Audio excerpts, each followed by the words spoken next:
City podcast. We're into the Liam Manning ball era. It started, I'll call it Loftus Road yesterday, a 0-0 draw against a pretty appalling QPR side, it has to be said.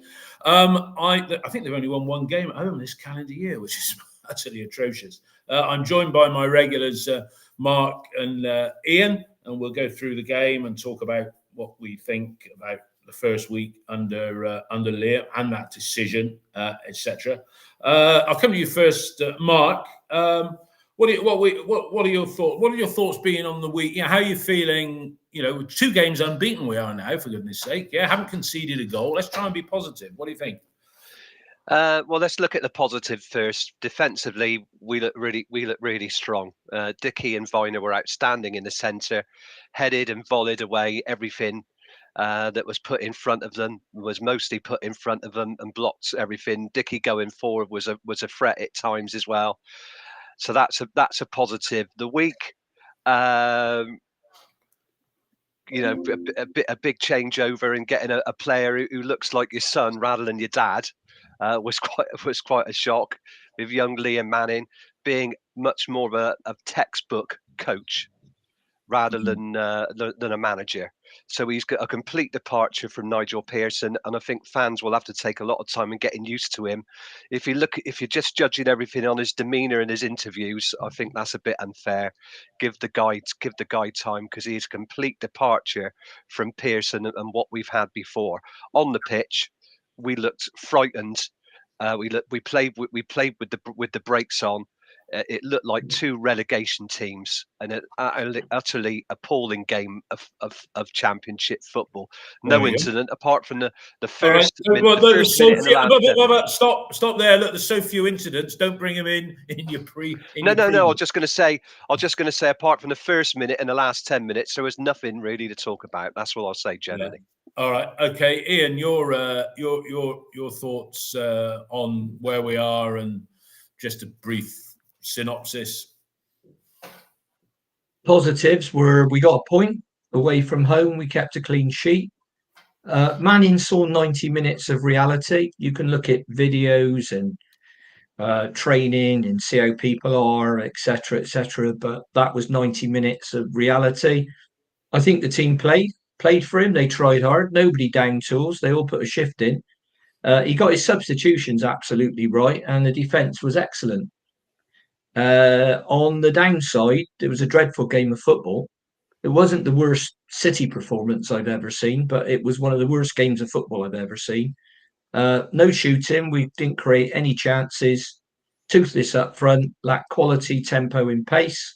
Poor service to the forwards, which is normal. Poor final ball, which is normal. Passes were either not hit, under hit or over hit. And our movement off the ball was absolutely dreadful. So, but I thought the commitment was good. Finishing was non-existent. Crossing until the last 10 minutes was poor or non-existent. Final ball, not very good. In fact, terrible. Shooting, I'd give a 0 out of 10 for. Passing a 4. Our attack, I'd give us 1 out of 10. So it was a game to forget. But he's now got 14 days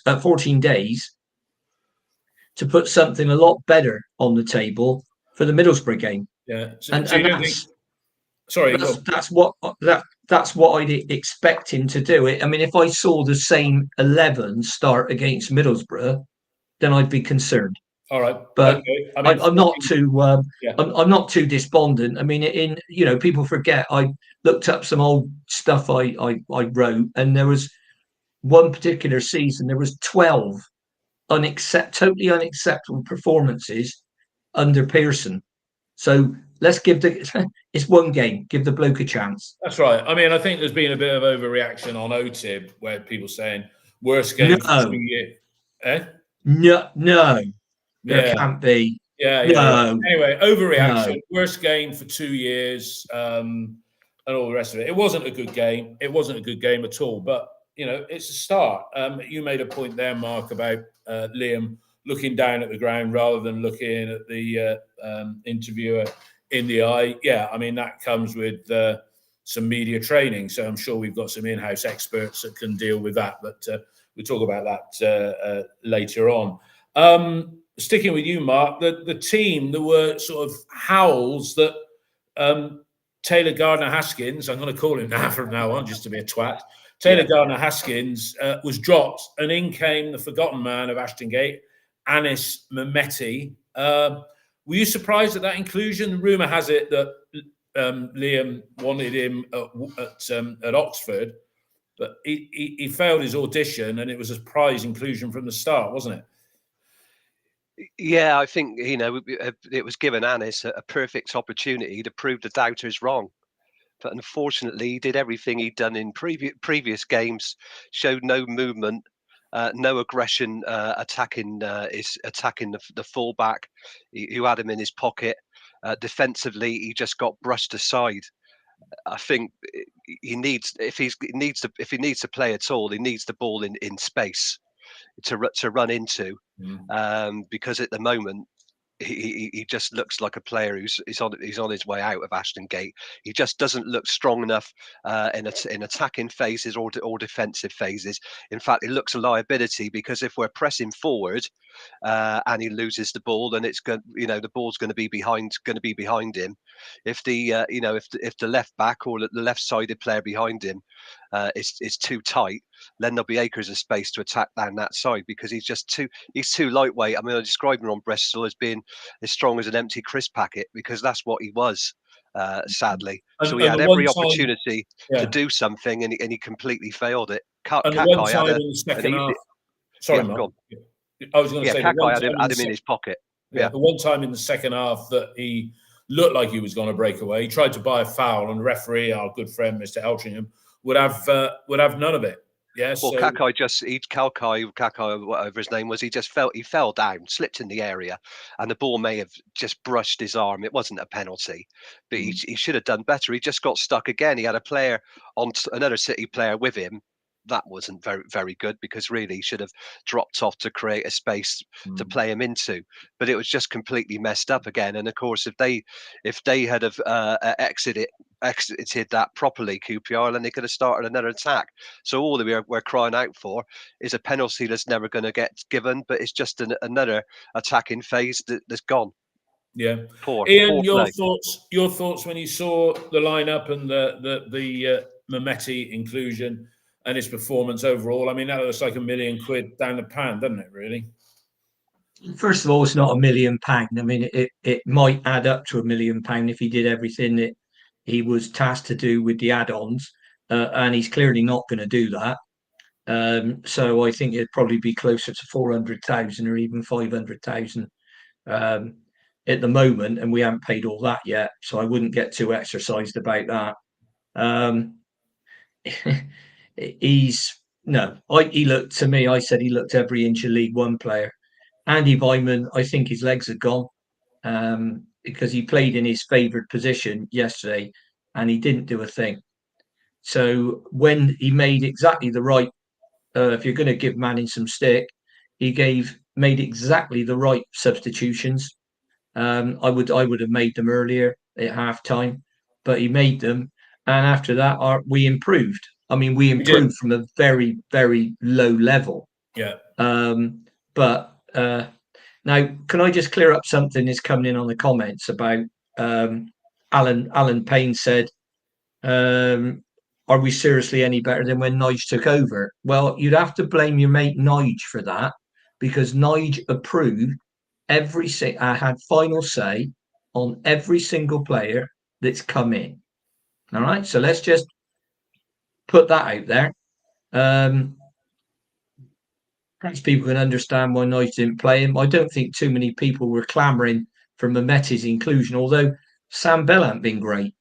And he's been called up to the England elite squad this week, hasn't he? Yeah, so called. Well, if you contrast and compare Mehmeti's performance to Smythe for QPR, it was light years apart. I mean, Smythe gave Campering probably his toughest game of the season. I'd agree with that. I was going to say that. Yeah. So certainly one of them, and that's what you want from a wide player. are our wide players particularly quick? I know. I don't think any of our forwards are quick. They're quick enough at times, but they're not quick. Yeah. So he will have seen. He will have seen that. What will concern me, as I said, is if in 14 days' time we don't line up better and we don't play better. Then at that point I'll say, well, hang on a minute, what's going on? Yeah, yeah. No, I mean, as you say about pace, you're absolutely right about Cam. He was given a tough time by Smythe. He had a couple of nibbles at him before the referee quite rightly put him in the book. But again, if we're saying we were bad, QPR were absolutely appalling. And I know Tony Thorpe, who I thought was a good co-commentator, he made a comment. I think one of their lads put in a cross late on, and it was park standard. It really, really wasn't good at all. But let's get into the action. And as you started to say, Mark, it looked a very bright start. We powered down towards the home fans' end, and shot saved by Begovic from Sykes. But you're thinking, hello, after a minute, is this the shape of things to come? But it was a little bit of a false horizon, wasn't it, that early attack? Yeah, great. It was a great press by James, and the pressing. I mean, Manning favours a high press, and there was lots of it. And you thought we were starting as we meant to go on, because James, I think it was Colback, turned the ball over from Colback, charged into the middle, pushed the ball to Sykes wide, and it was a half shot, half cross, but it should have counted as a shot on target. He didn't really get any power into it, and then when it came back out to Sykes, he was blocked, so he tried to backheel it, but it went to a QPR player, and the attack was over. But in the first half, we were getting 4, 5, 6 bodies. You could see them across the pitch, and it was quite a tight pitch. Yeah. Trying to close down. There was lots of energy in our press. Retaining the ball was poor, but our press looked good. We didn't turn the ball over from that press a lot, but we did press quite high. I think that'll be a work in progress, and we probably over time we probably will win the ball back, because obviously you've got to be aggressive, and a high press sometimes going to leave you a little bit exposed at the back. It probably means the defence are going to have to play higher up to squeeze the space to the halfway line and try and catch your opponent's offside. But yeah, lots of energy in the first few minutes, but that was about it really for the first half. No, it was. I mean, Ian, I've got very few notes on the first half at all, really. But 23 minutes, Mehmeti on the ball, gave it to Sykes. As I say, Sykes, I thought from the last international break, has come back quite strong. But Sykes had Mehmeti to give a return pass to, or Cornick, but Sykes fluffed that. And then we had a free kick in a good position.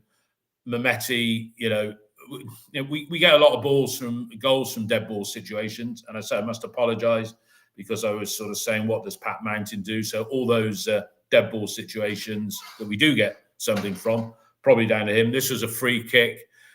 That summed up the first half, doesn't it? Lots of effort, but no quality.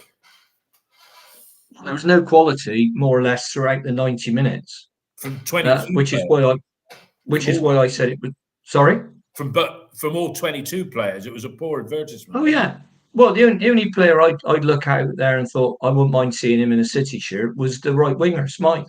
Yeah. He looked a good player. Looked like he had a bit of an attitude, but perhaps you need a bit of an attitude to do what he did. I mean, once again, somebody's made a really good point on there. Matthew, there was never going to be big changes for the first game. You'll have to give 5 games before we see change. Yeah, no, I think that's probably fair. We can see gradual improvement along the way, which is what I want to see. But things like picking on the bloke for looking down at issues in an interview, I mean, is that where we are? You'd be saying he's not, he's got the wrong jumper on next. I mean, yes, it's not a great look, but I really do want a tactician, a strategist, a manager who is going to make meaningful change over a period of time. So I'm watching much more entertaining football. I don't want a stand-up comedian or a politician. I just and he'll gain confidence with that. I mean, this is his biggest job. for people forget, this is his biggest job by a mile, and it's going to take him a while to get into it. But like you and that's said, why, with a little, I mean, we're often accused on here of being negative, but I've just said, look, you know, it's one that's game. because people don't know the difference between negative and realistic. Well, yeah, It's not that's a very good point. It's not negative or positive. That is this pragmatic and realistic. You can only. I don't expect us. You know, Manning's here. I don't expect us to go on a 10-game winning streak, right? Because it hasn't happened over the last 2.5 years. So why should it? Right. Mark, you're right. Let's look you're looking going to back to the make a first comment. half. I mean, what was quite interesting, you probably saw this, and all the viewers saw this, is QPR were like the away team. So what would happen? It was following a familiar pattern in the first half. City would they would let City have the ball in their own half, and we would plod forward. So you've got Pring and Yeah, I Tanner like that playing word, pinned to the plod. right Yeah. side. And then you've got Mehmeti and Vyman on the other side. Mostly we were trying to go down the left. I think you hardly saw Tanner going down the right at all. So it's a familiar pattern. James getting the ball, going sideways to Pring, trying to find Mehmeti. Mehmeti's actually pinned to the wing, and we'd lose the ball. Because there was no movement at all. QPR were just set in their positions, and because there was no movement from the City team, sideways, nobody dropping out to play a 1-2, nobody prepared to carry the ball forward. It was a very much fear and slow plodding, and then back to the back four again, and over and over and over. And it was only the end of the first half when City began to lose the ball, and I think Kenneth Powell was quite effective, their left back, and Willock on the left. They started winning a few free kicks, but City were so comfortable for the first 35 minutes. But like I said, it just followed that familiar pattern. QPR were happy to wait for us to cough the ball up, which and then we did when we did that at the end of the first half, and on their left side, then they created some chances, and that was the first half. Yeah. Ian, for me, that QPR started the second half better. That's Smythe, as you say, good player, strong driving run into the box, shot wide, and then Pringy got that booking for just one too many fouls. But for me, the decisive moment really was on the hour when he made those two substitutions, and it did make a difference. I did feel sorry for Tommy Conway as well, who came off about 10 minutes later with Harry Cornick coming on. And Conway, a couple of people picked up, I don't know who these body language experts are, but there was the video of the players in the auditorium being briefed by Manning, and some people said, "Oh, Tommy Conway hadn't read the memo. He looked like he'd swallowed a wasp or something like that." But the second half, those substitutions were good, although you felt they could even have happened at half time. Well, they should have happened at the start of the game. I mean, if we'd have started with the 11 that finished, I think we probably won the game. But we didn't, and he made a mistake in doing that. But he's only had 2 sessions to work with the team, 2 or 3 sessions to work with the team, and you're not going to get cosmic change in that time. But certain things become clear, as some people have said on the comments on here. We need to play with 2 strikers. I don't think it's Conway and Bell, unless we start playing a lot more football. But when Conway and Cornick until Naki's fit, and when Naki's fit, you can either go Naki and Cornick or Conway and Naki. Tommy's not getting any service, and as I said the other week, having Tommy on our side is a little bit like having a Rolls Royce engine in a lawnmower. It's just he's wasted, and hopefully he'll have learnt from what he did yesterday. I think the comments by Tony Thorpe on RTV were absolutely spot on. He's, I mean, he's not tied to the club in any way. Like, when they get the Can We club on there, Ali Hines and who's the other fella, Trevor Chalice. Can we get in the book? Can we get across? Can we get wide? And now can he?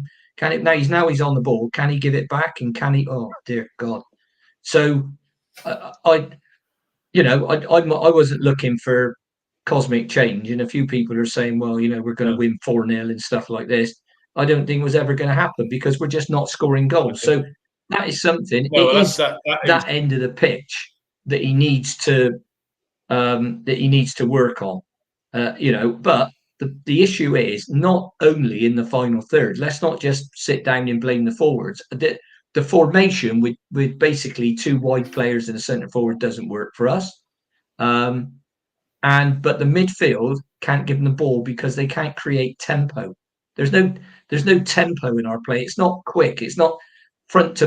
And when I say front to back quick, I don't mean lump it. I'm talking about forward passes, 3 forward passes on the trot. All right. And Matty James, good player that he is, and he's the only one of the 8 players out of contract next season that I think about giving an extension. He will slow the game because it's going backwards and sideways too much. We need to have more forward momentum in our play. Okay. Well, I know what my views are on the midfield, and we'll talk about that later as well. Mark, what was the point you were going to raise there? Just continuing what Ian said. Manning said in his interview or interviews that they only had a few days with the team and they really concentrated on defensive shape rather than spending too much time, with attacking ideas. I think all I'd say to that is, players have responsibility to, show some attacking intent. And they looked frightened to do that at times yesterday. They were looking along the line. I suppose, our problem this season, the last couple of seasons, has been a lack of movement. But what you did see at the end of the game is when you put Taylor Garner-Hickman in the 2, Jason Knight could play further forward, and we looked so much more effective because you had a player who could bring the wingers into play. It was exciting to watch, and really, we should have scored for the chances. Moving Knight to that holding role. Pardon? Moving Knight to that holding role was a real tactical error, and I don't think he'll do that again. Well, I think to some extent it was just caused by we lost all our midfielders, didn't we, to injury? So we only had him left. When James was out, had him and another playing in the 2. But he's not a defensive midfield player. He's so much more than that. But his defensive coverage, and I mentioned this pre-podcast, there was one incident yesterday where he covered Tanner and James when the ball was played behind him by Powell to Willock, and he got right behind the man and guided the ball out for a goal kick. He's just got superb engine on him, and we're very lucky to have him. But if we could have if he could be free to play his natural game, which I think is providing an attacking pivot, then we'll see the benefits of that. But then we've got to put. You're talking about Jason Knight. Mark. But then we've got to put the ball in the back of the net, and that's something completely different. That's something we're failing to do as well. It's the lack of goals. 2 in 5. Yeah. Well, we did finish the game strongly. I've got here 75 minutes. Max, who I thought was competent in everything he did, the punch that late on didn't go as far as maybe he would have liked, but Max distributed the ball well to Sam Bell.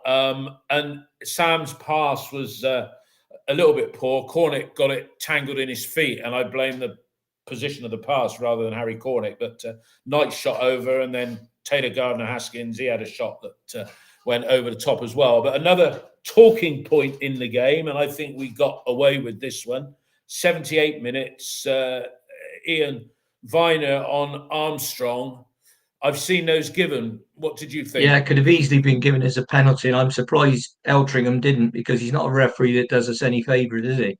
So, and with the standard of refereeing, I would say throughout the game in this country at the moment, because the comical thing for me is when these referees screw up in the Premier League, what they do, they send them down to us. So we get the sum total of all the incompetence. And there are some referees, I don't think Eltringham ever does Premier League games, does he? He's not Stroud's another one. Stroud's another one.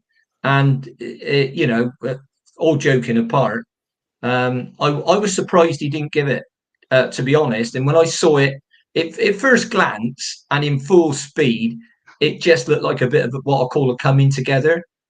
But when I saw it from behind the goal and in close up, I've seen those given. Touched him. If we had VAR in the Championship, that would go to VAR. yeah, and they probably get the penalty Well, on the VAR I think decision there. we played Yeah, QPR a couple of seasons ago when we had that awful decision on, when Scott was taken out. They got a penalty for a similar challenge. I think when Pring did a shoulder to shoulder on one of their players on the right side of the area in front of yeah, the south stand.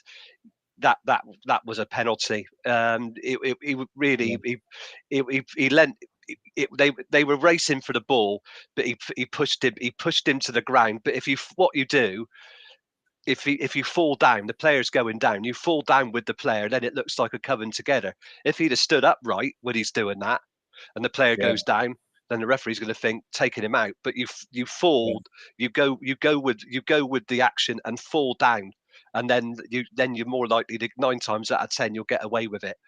But I mean, it was yeah, a little bit comparable with Pring's challenge on Smythe earlier in the half when he took him out on the right side and he gave 2 free kicks away, the second of which he got booked from because they were having that running battle, and that was probably the highlight of the second half. Smythe and Pring's, ding dong on the right. Smythe got booked because mm, because of dissent from following Pring's challenges.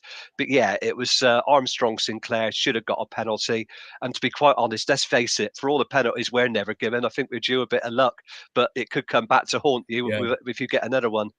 So we were fortunate there. Yeah, as I saw, it was another situation where the referee's behind the action, and a little bit like why Bannon got Mm, sent off, obviously rescinded, although it didn't help them. They lost 4-0 at home to Millwall. But if the referee's behind and sort of in line, different position to Bannon, yeah. obviously, but you can't see. And as Ian pointed out, when you see it from behind the goal and close up, but then we thought we had a penalty, Ian. A bit half-hearted, 78 minutes, Knight and Sykes linking well as a combo on the right-hand side, put the ball in.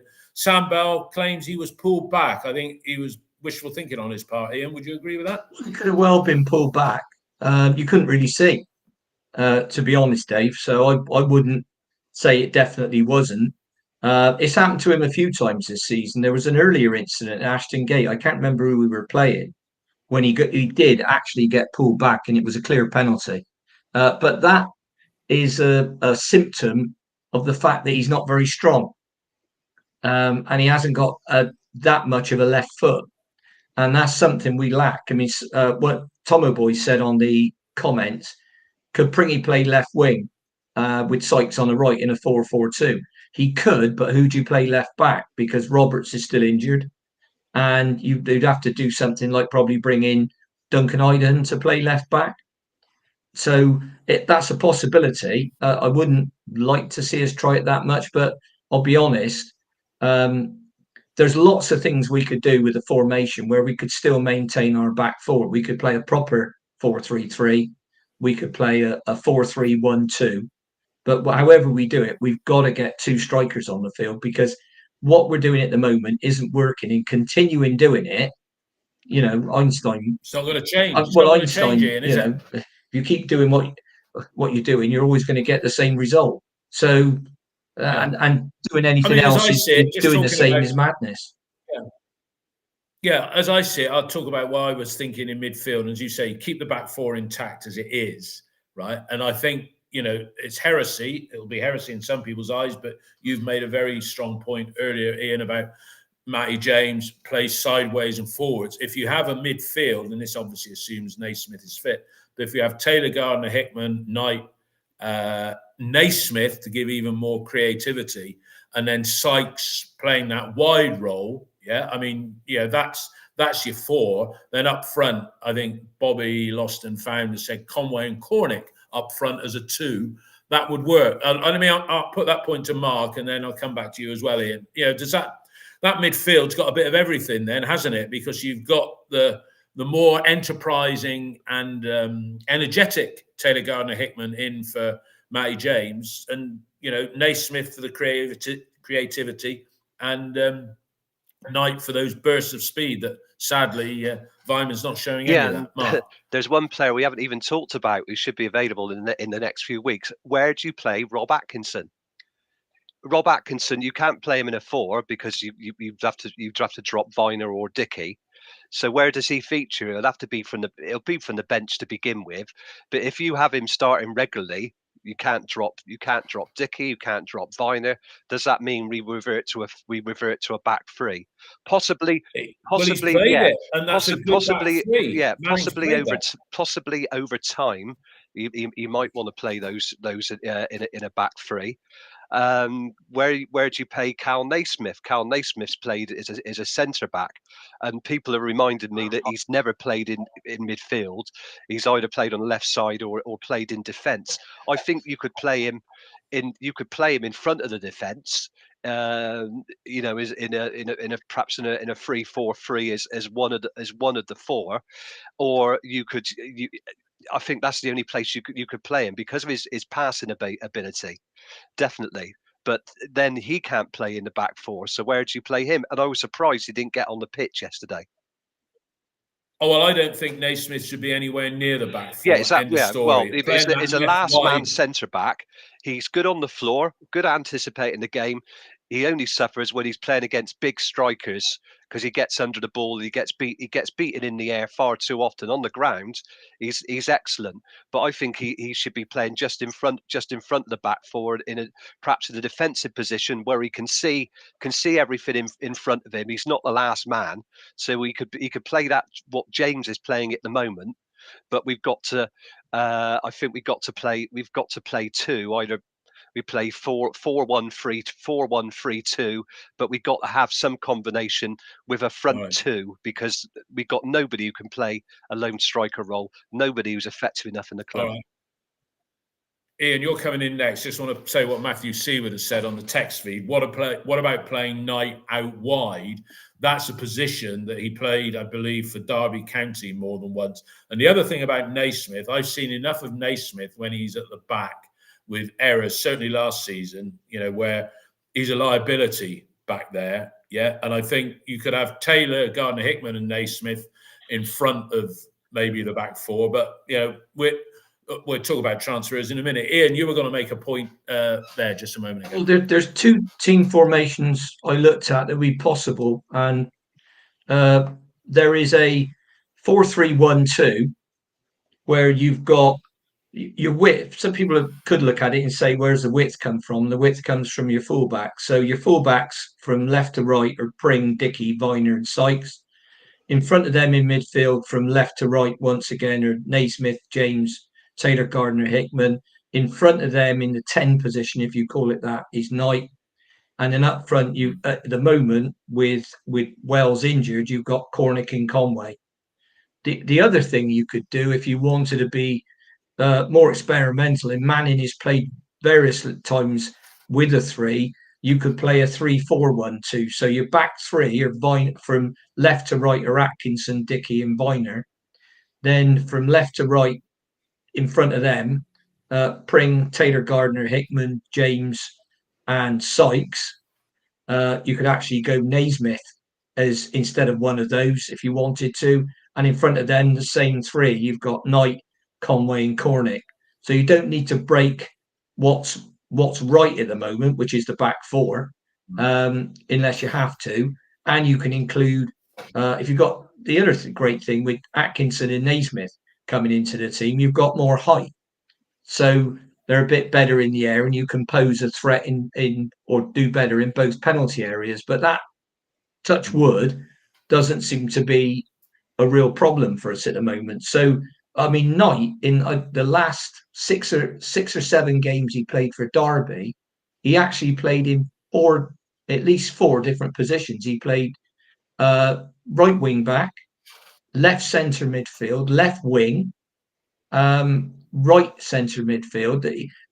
Strangely, the position he didn't play enough, and Derby fans said this, was where he's playing for us, breaking up play in our final third and winning the ball back in the same way that Marvin Elliott used to do. So that's his best position. Hopefully Liam Manning learnt that from yesterday's game, and hopefully that's where he'll play him. So we don't need to be 1,000% experimental and play with 7 up front or something like that. But we just need to get everybody in their best position. But the key thing for me, keep the back 4, but play with 2 strikers. And there's, you don't have to play 3 at the back to play with 2 strikers. No, but Andy Vyman doesn't get in any of the lineups you or Mark or me have been talking about. And as somebody else said on one of the feeds yesterday, Andy Vyman, sadly, this season is like Chris Martin was last season. So Gasheads, that's next stop. You could have the other part of the, you could have 2/3 of our very successful WSM combination. I just got this horrible feeling with this bunch of Muppets over there that they're going to sneak into the playoffs, and that'll be a disaster if they come up. Don't care. I'll tell you what. I'll tell you we haven't mentioned as well, and he's injured, of course. Is Joe Williams breaking up? Yeah, exactly. Yeah. I mean, breaking up play. He could play in the defensive midfield role. I mean, strangely enough, there was a couple of games last season, Rotherham away, and I think West Brom away, where he was making those runs from deep ahead of the ball and scoring goals. But we never see that at home. Never saw that at home. Maybe it was because teams sat in and he just didn't get the chance to do that. But where does he fit? And he's out of contract. He is out of contract in the summer, what isn't I think he, we Joe? want is, I think a lot of fans were surprised by that the team had those 9 days off in the last international break. What we'd hope would do, and I'm sure what will happen, is that Manning will have him in every day. He's very much about having individual player plans, KPIs, if you like, and intense coaching with the team, and that he'll instill some confidence and a better game plan for when we come back and play Middlesbrough. So we will have time to make adjustments. He will have time to work on the attacking side of the game. I think, hopefully, I don't know where Nahki Wells is. He'll be fit. He'll be able to come back on the bench in a couple of weeks' time, because we've got to start scoring goals. I think we scored 15. Well, we have. 15, but you're saying we're waiting for a goal scorer to come I think we scored 15 goals in 16 games now. Now look at last season. We scored 16 goals in our first 8 games. Yeah, that's the difference.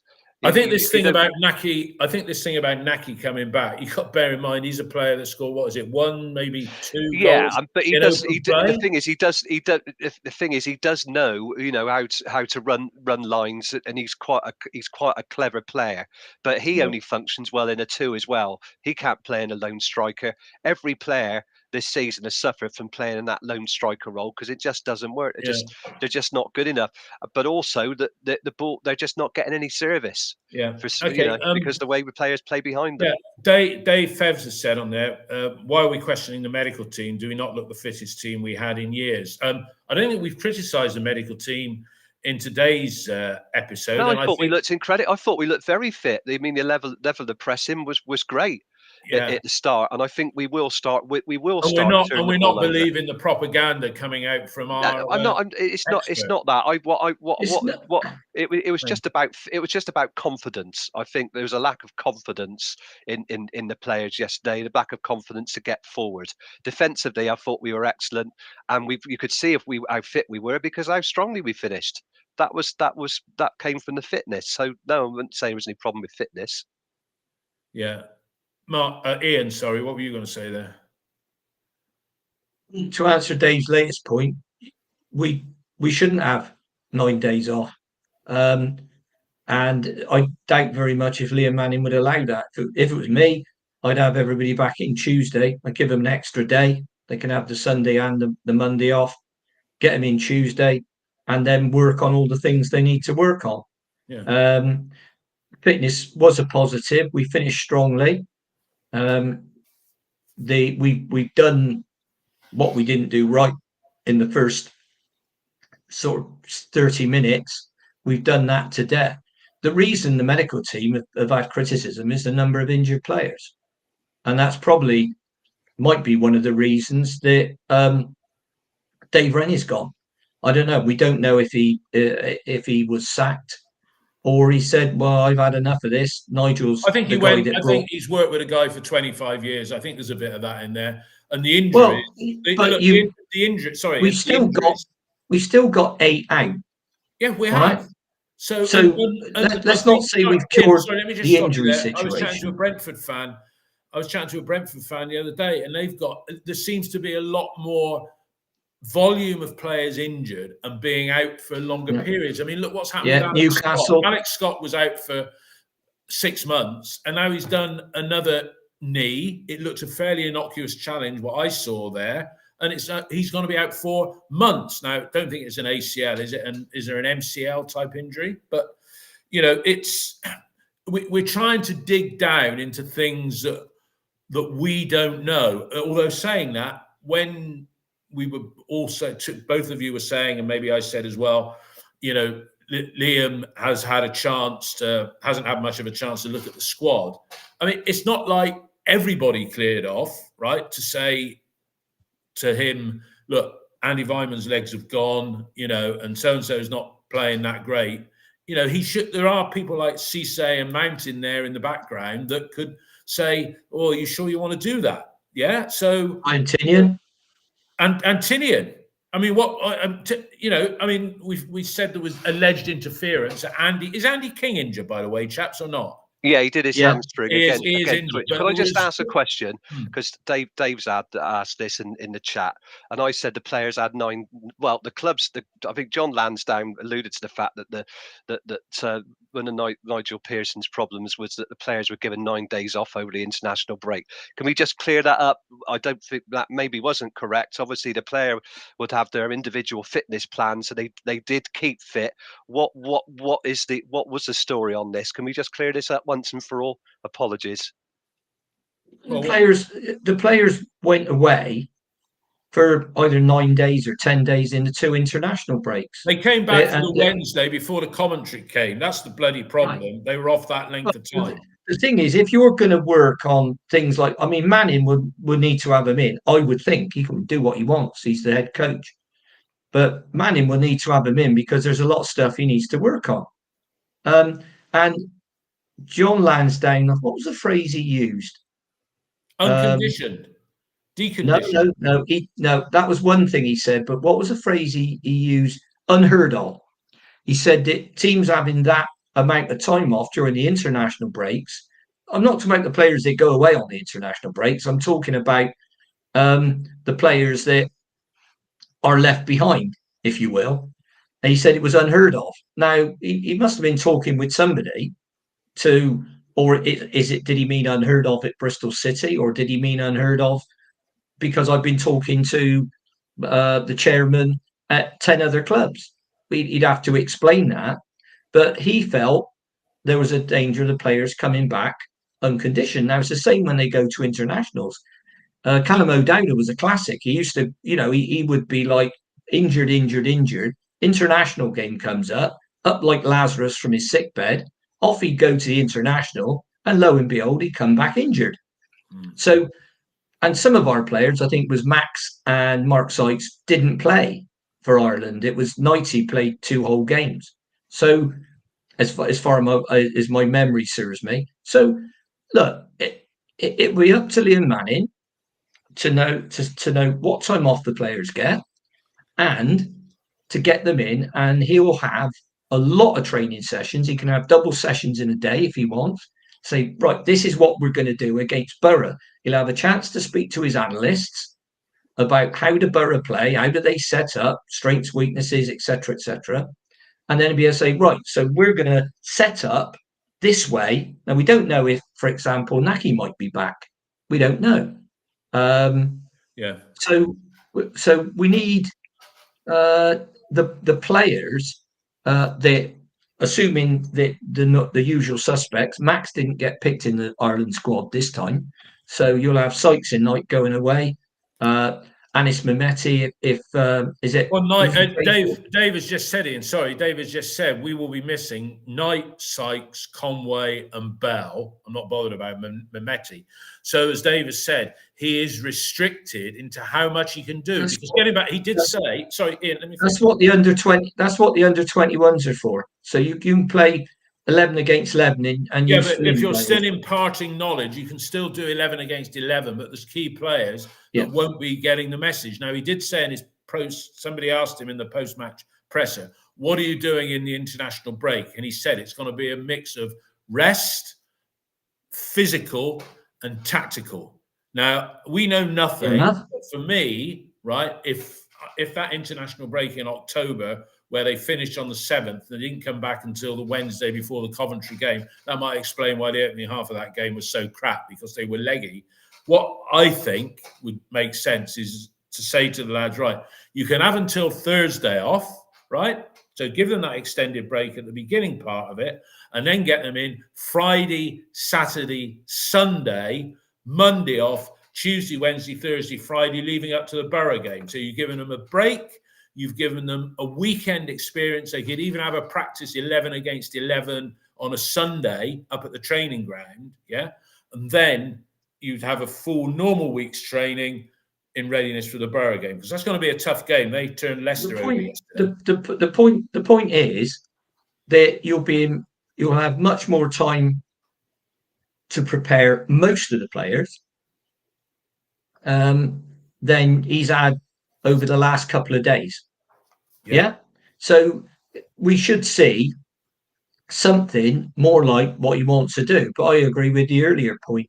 Looking 5 games time, by that time he's had a really good look at the players. I don't know when the next international break is after this one. March, Ian. March the 20-something. It always is. It's a right. long Okay. So he hasn't got the benefit, I think it is this time, or the detriment of the international break to contend with until March. So off he goes. And I think we should see something more. We should see something better against Middlesbrough, especially at home. Well, one would hope so. It should be a good game. I mean, Manning said they're in Monday to Thursday this week, so that's a more detailed version of what I was mooting. And then Matt Moore said, I think we're discussing what we are, Matt, and rather stupidly, not you. We're discussing an area none of us know anything about. It is literally all conjecture. Mark, only because of what John Lansdowne said. Yeah, Mark, I just think this, to sum it all up, I think it's a blessing for Manning that he's going to get those 2 weeks, because with 46 games in the Championship, after that it's Middlesbrough, Southampton away, then Norwich at home. Norwich, who in particularly poor run of form, but the games come thick and fast. He's fortunate he's getting these 2 weeks. Players will be fitter. Some players would have been carrying niggles, so they'll be able to recuperate. And hopefully, players like Naki Wells will become available. In the past, a proven Championship scorer, but we know he's a clever player. So we'll have the benefit of that and the benefit of working with the players that are available for 2 full weeks. So yeah, I fully expect a much better performance against Middlesbrough, and it's something fans should look forward to. But I mean, I think the problem is, because of the changeover, fans still are really worrying that we've gone from one extreme to the other, and what's going to come next. Yeah, I mean, that batch of 3 games that come up after the international break, I mean, it's a bit premature maybe, but they could shape our season. I mean, we are sat there today 4 points off the playoffs, but if you look, that is off of 6th, and there's a gap starting to open up just a little bit. Before we say anything else, I'd just like to mention an evening with Jeff Twentyman and Gary Hours. This is one of several such events. They're obviously turning into the St. and Greavesy of the local media scene. An evening with Jeff Twentyman and Gary Hours. The first one of these is on Thursday, November the 30th at the Sartan Club. 7 o'clock till 10, 15 quid for 2 pints and a pie. I don't know how they're going to make any money out of that as individuals talking, but it should be a good listen. For those of you that don't know, I certainly don't know where the Sartan Club is. It's at Queen's Road in Bishopsworth in Bristol, but they are going around other pub venues. And it won't just be those 2 guys, because they can talk. They're going to have other guests with them as well. So good luck with that, Jeff, and one of our contributors on here. Occasionally Gary, so good luck with that. Mark, I'll stick with you, ask Ian as well what his thoughts are. Liam Manning said after the game that no, that's it as far as his backup and support staff. But this week he made quite a crucial signing in a coach analyst. Mark, your thoughts on that first of all? I mean, he went from Arsenal to Oxford. He didn't go from Arsenal to here. So why did he go from Arsenal to Oxford? And I can understand why you come from Oxford here, because we are a bigger club than them. But what do we know about this analyst coach? I don't know. What does an analyst coach do? Tell me. I'm intrigued. All right, And Ian. is he there to analyze the team? Is he a number cruncher? Where does he sit in the coaching structure? And coaches move around all the time. Mikel Arteta might have wanted to recruit another person. He may have wanted to leave for personal reasons. People move We jobs all don't the know. time. It doesn't necessarily mean just because they move to a League One team that there's any issue. Well, It may he have. was at Arsenal for 8 years prior to going to Oxford, and he's not been at Oxford very long. I mean, it's an interesting job title, Ian, isn't it? Analyst coach or coach analyst. What do you think of that? Yeah, one would think he might work with individual players in terms of, right, let's take a look at how we can get another 5% out of Jason Knight. Let's see, let's look at the setup. There's all sorts he can do, and then he might move onto the grass to help a player improve. I mean, a player that we've all said needs a lot of improvement is Anis Mehmeti. So perhaps he could take a personal interest, do a lot of analysis. Why isn't he performing? Because we all know he's not, and he doesn't look as good as when he first arrived at the club. So whoever's been coaching him up to now hasn't developed him as a player. In fact, if anything, he's regressed, in my opinion. I can only base it on what I see on a Saturday, normally as a fan. So I think we're if he needs the guy around him, and they've all got their people they've worked with for years, a bit like friends and family, in it. You take people with you to do certain jobs that you trust, and you will inherit some very good people when you go to different clubs. So it's just a matter of building up a backroom staff that works for you. It'd be interesting to see, for example, if we replace Dave Rennie, or we say, well, no, we'll go with what we've got. We'll go with Andy Proctor and co. So let's see, because I think I'm right in saying that Dave Rennie did a lot of the medicals as well. He did. He was often featured in the. He was showing players around the HPC, but doing all their tests and everything like that. When we started, we saw that several times with new players that came in. Yeah. Yeah, and I think, I mean, on the feed, David Shilton, has made a good point. Says I'm not expecting any real change in the way we play until January. Anyone expecting a bounce from a team that was playing at the limit of the available squad is going to be disappointed. And I think that's a reasonable point, and it depends how quickly we get some of the missing players fit, and B, how Liam Manning and his assistant, Mr. Hogg, Graham Hogg, if he can, Chris Hogg, if he can impart their ideas and get them over, because that takes a while. But if you look at the impact different managers can make with the same players, and you look at top level people, look at what Unai Emery's done at Villa. Look what Eddie Howe did at Newcastle. So look what Steve it can Cooper be did done. at Nottingham Forest last season. Chris Cooper at Nottingham Forest. It can be done. It can. Steve Cooper, sorry. It can be done. So let's hope we have that kind of effect. And when people say, "Oh well, there's no money available in January," John Lansdowne didn't exactly say that. But the other thing that Liam Manning might be able to do is bring in some decent loans that we haven't been doing over the years, and that three decent loan players could make a massive difference to our team. So let's be a little bit hopeful about that if he needs to do it. Mark, I mean, I'd like that to happen, but as I say, we know nothing. Mark, the chairman, he says we have a top 6 squad, right? And we're within 4 points of that at the moment. A comment on the thread earlier, he's deluded, isn't he, really?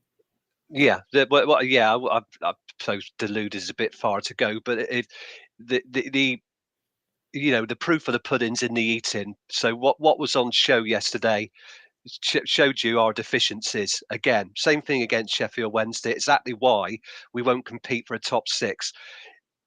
the fact that we're 4 points away from the playoffs shows you what a poor division it is, apart from the top clubs. And I think maybe Leicester will get reined in a little bit, and you think Ipswich might slow down, although they've had a brilliant season, considering they came up from League One last season with virtually the same squad. What they've done is incredible. Well, they're level on points with Leicester now. Yeah, they've it's only absolutely, one game it's on absolute. season, so this Yeah, isn't. The season's old enough now, Mark, isn't it, for this not but to yeah, be? despite us being 4 points off the playoffs, where we've only scored 15 goals in 16 games, we haven't got our strikers are out of form. We're not capable of giving them chances to score. We look weak in attacking areas. That's something we need to work on, and something we can work on. So until we start scoring goals, until we start entertaining. We're not playing any entertaining football at all. But we were solid yesterday. That was a good thing. We didn't concede a goal. Dickey and Viner have been outstanding. I think our best player this season by a mile has been Jason Knight. But he needs to be freed up to get in goal scoring areas. But until we start scoring goals, we're not going to even. We're going. No, I mean, like I'm I looking said, at the league. that game yesterday looked like two relegation threatening Well, teams, not one. I don't think we're going to even flirt with relegation. But I'm looking at the No, league table as we speak. no, I think we can now, pull we can pull away, and I think Manning will get the team playing football. But the next three games are quite pivotal, because in the same way that we're 4 points off the playoffs, and that's sixth, because sixth is Sunderland on 26. It then goes Preston 28 and Southampton 30. So we're 8 points off of fourth, right? So we're one of a clutch of clubs from Preston in fifth, I would say, down to Norwich in 16th, that would think they can get one of the playoff places, but 4 points off the playoffs. We're only let's look at this. We could easily lose the next two games. Middlesbrough at home. We could easily win. We just don't know. Yeah, I know. I'm just saying Middlesbrough. I mean, looking at the form, Middlesbrough at home and Southampton away. We could could easily lose those two games. And what I'm pressure saying on the there Norwich is then game Birmingham, who are having a shit season now under Wayne Rooney, but Birmingham, 1 point in from 5 games, isn't it? Birmingham are in 19th, Swansea in 17th. They're both only 3 points behind us, and we're in that. The next 3 games will determine whether we're in. What we need to do. We need, if we can start. We need to win a few games back to back, but we haven't won 2 games all season. I think last season we only won 2 games in a row right near the end. No, we're 32 games since we won 2 games back to back. That's the problem. We can't win 2 games in a row we're in that unenviable table in 5th place. It was last weekend, where it goes. I think it's Forest, Green Rovers, Rotherham, Shrewsbury, Everton, and then us. Mark mess around a bit. I said Lansdowne didn't say top 10 squad. He said top 10 budget, with enough about us to outperform that level. I mean, it's a little bit of a play on words there, isn't it? I mean, I use the term deluded in terms of his expectation. Mark said that was too strong. I think you might agree with me. Deluded is the right word. Yes or no? Yeah, I think. Sorry, I meant Ian. Sorry, Ian. I don't think he's deluded. If everyone is fit and on form, we've got a top 10 squad. Could it overachieve? Yeah, but everyone would have to play really well. And for that to happen, we can't do the everyone stay fit bit, and then somebody's going to come on and say, well, nobody ever does. Okay, then you have to allow for that. And the 2 ways you allow for it is you have a slightly extended squad, or you say, no, we're not going to do that. We're going to bring the under 21s through, and they will play in their best position. So if you lose a left centre back, you don't shift Cam, bring in one and play Aidan Roberts at left back. You bring in Idahan, Arroyo, Campbell Slowey, or Knight LaBelle to play in their favoured position, if that's the way you're going to go about it. So that's what I think we have in terms of top 10 wage budget, if you look at our wage budget when the accounts come out in a few weeks, you won't see a huge change from the year before, because the bit people forget is that when players left, they left in that accounting period. So we've still got at least a proportion of their wages. It will be the set of accounts after that. So instead of our 22-23 accounts, it'll be the 23-24 where you see the real cut in the wage budget. So yeah, I think to say we could go top 6 the way we're playing at the moment is ridiculous. But in terms of the quality of the squad, if we, and I keep coming back to it, if we can keep the vast majority of the key players fit, then it's a top 10 squad and we could push for the playoffs. Because as Mark said, it's not the division. I thought it'd be a really, really difficult division this year. But what's happening is that some of the bottom clubs seem to me, we were 11 points clear of relegation at the moment. The bottom clubs seem to be getting cut adrift, but some of the ones at the top seem to be moving clear. So that leaves an awful lot in that middle area. I'll call it the middle area, where they think, blimey, if we could win 2 or 3 on the trot, we'll do this. But and that's 15. Equally, that's that 15 clubs, Ian. Yeah, if you say yeah, the top it is. And they'll all have that hope, and I'm sure they've all got injuries, but ours have been ongoing for a long time. So whatever happens, that needs to be sorted out and investigated. And if it's something that, oh well, that's just the way it is, there's nothing you can do about it, then the only way around it is the 2 things I said: the bigger squad, or rely even more heavily on the under 21s. Yeah.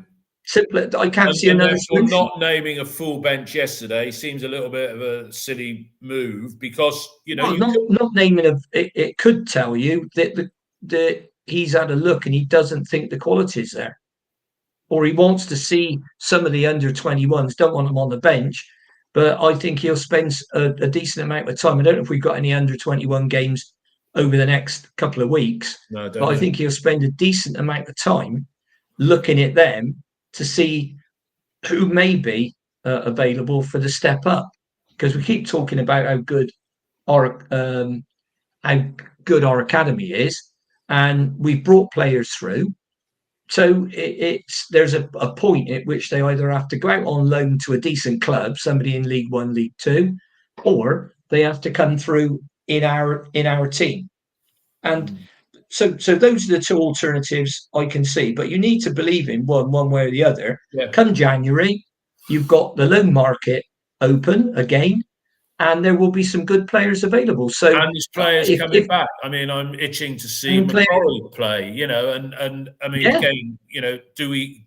Would it be that bad a thing going back to a back 3? There's lots of options. Right, I just want to wrap up now. Mark, any sort of final thoughts from you? I mean, it's an interesting 2 weeks, and then an interesting 8-day period with those 3 games, because that can determine whether we're in the top part of that middle group, always slipping into the bottom half. What are your thoughts? And over the next, what are you going to be thinking about City over the next 10 days, or going to put them to the back of your mind?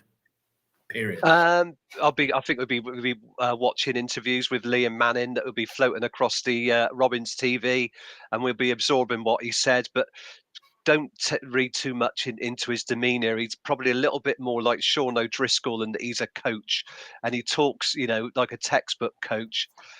Because that's what he's done for the last 7 years: lived, breathed, and has eaten the coaching manual, and has put that 18 on years. the pitch. 17, 18 years. That's what he's done. So what I'll accept he'll do, because from what I've read about him, he's a workaholic. He'll be doing his damnness, him and Chris Hogg and his team, to get the players ready for the Middlesbrough game.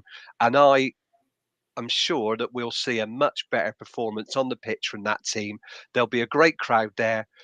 Plenty of fans will come from the northeast, and it'll be a fantastic night. And I just hope we give the fans some entertaining football and get at least a draw, because I think that'd be a fantastic result against a team that really. Did you say a fantastic night? Is it It's a 3 o'clock kickoff, isn't it? Or is Well, it yeah, I mean, well, the game well, it'll be finished dark. at nearly I know night. it's Yeah, confusing this so time of year that it's dark. All right, you have me worried, but I though. mean, what I mean, I was speaking figuratively. Sorry. So I just we give the fans something to something to go home happy about. I mean, you can even if you lose the game in an entertaining game and we score a few goals, I think the fans will go home happy if they've seen that, because at Ashton Gate I think. well, no, you know, I mean, what I mean No, is, I agree. Look, if we were competitive on the pitch, we go toe to toe with one of the league's best teams. If we got narrowly beaten in a high scoring game, and we looked like we turned the corner in terms of making Ashton Gate, a place you want to go to watch entertaining football, then I think we'd be pleased. well, the key But thing about Michael Carrick, we've seen Dross there, haven't we, yeah, this season? the key thing about Carrick's Middlesbrough is that if we beat them, we leapfrog them. I wouldn't call them one of the leading teams. I mean, they were based on last season's, but that'll be a they started like last season. They started off awful, didn't they? But they won about 5 or 6 games on the trot. And they I mean, even after losing Chubac, Pom, players like Cameron Archer, who went from Villa to Sheffield United, they had a handful of loan players. All those cleared out, so they brought new players in. Took a bit of time to bed in, and they're really showing their strength now, where you'd expect them to be challenging for the top end. So we might be leapfrogging them, but I think they are one of the better teams in this division, and they will challenge for the playoffs. You'd expect that. So it'll be a very tough game, but not one we can't get something out of. Let's see what happens. Let's see where we go. Ian, your final thoughts, and Mark's usual optimism. There. I mean, we don't want to be. I want to win against Borough, draw absolute minimum, because if we lost that, Southampton's not going to be easy, and then it's a pressure game for Norwich, who might have a new manager. Although David Wagner won yesterday, I believe, so he's got a stay of execution. But next 3 games, he's not going to get an easy ride from some people, Manning, is he? Well, he's not. But you go into these games, what you don't do is what we've done on a number of occasions over the last 3 or 4 years. You go into games and you hear this glorious expression, free hit, right? Hate it. You go into every game and try and win it. You don't come up with this, well, we're Bristol City, we're not really worthy, we haven't got parachute payments. Sick and tired of it. Go out and win the game, and go out and try to win the game. Play attacking what's been said on the tin: attacking, front foot, high pressing football.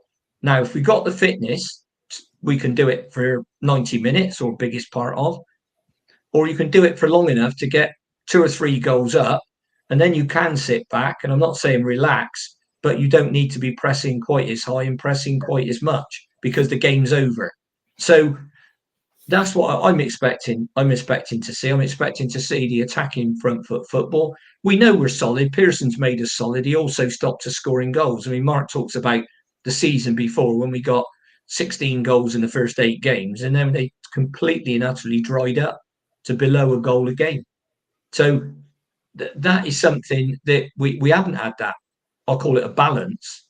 And we haven't been a goal scoring team since the WSM broke up, and they really had one top season, didn't they? So let's be. I'm hopeful that, given the time he's got with the players, and possibly with some of the injured players returning, we know that Eamon Benarous and Rob Atkinson have been back on the grass for a while, and they were joining in full training the other day. So let's at least hope for a much stronger bench when we take the field against Middlesbrough. But I really don't want to see the 4-2-3-1 formation again, because it we just need to put our hands up and say, well, it works for some teams, it's not working for us. No. And let's get the 2 strikers in, and let's try and be more on the front foot, because we haven't been. We don't look like scoring goals, and we haven't been exciting. Let's tell the truth. So let's hope it's a lot better against Middlesbrough, and given a bit, he's got a lot more time. Let's hope that it all happens. And let's hope we see something. I mean, if Weimann and Yeah. Messi start, I'll be very surprised.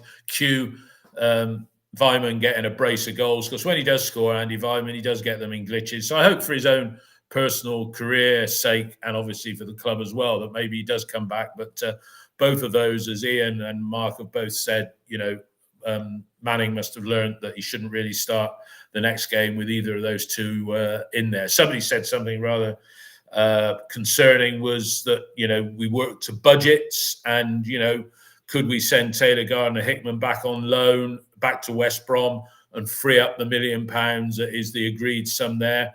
I hope that doesn't happen, because over the last few weeks, Taylor Gardner-Hickman, I'm giving him his proper name now, he looks a really promising addition to the squad. Yeah? I think that would be an utterly daft thing to do. Yeah, it would. But, if anything like that happened, it would be utterly madness. I'd like to see some loans. I'd like to see some loans come in as well. I don't know if there's anybody at Oxford that he might try and pull up, but it's lifting people from League One into this level. Is this season a work in progress? Have we just got to accept where we are? And if we finish 10th, should we? But some people, Ian, there's that group of people say, I'll be happy with mid-table Championship side. Yeah. And a lot of people are absolutely content with Championship football, and will be content. They'll go down there and they'll buy a season ticket for the next 10 years. And I think the thing is, we'd like to see. Good luck to them, but that ain't me. We'd like to see attractive Championship football and flirting with the playoffs and scoring goals and winning games 3-2 or losing them 3-2.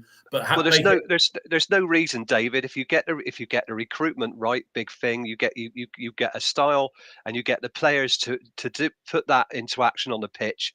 You've seen it at other clubs. Haven't spent a lot of money. You can do it. Why can't we? Well, there you go. Why can't we do it? Ipswich Town being Luton Town, Barnsley. Well, no, currently, look at Ipswich. Yeah, because even Mark, we've all been critics of Mark Ashton, but he's been controlled up there. He's not been given the keys to the bank, maybe like happened here.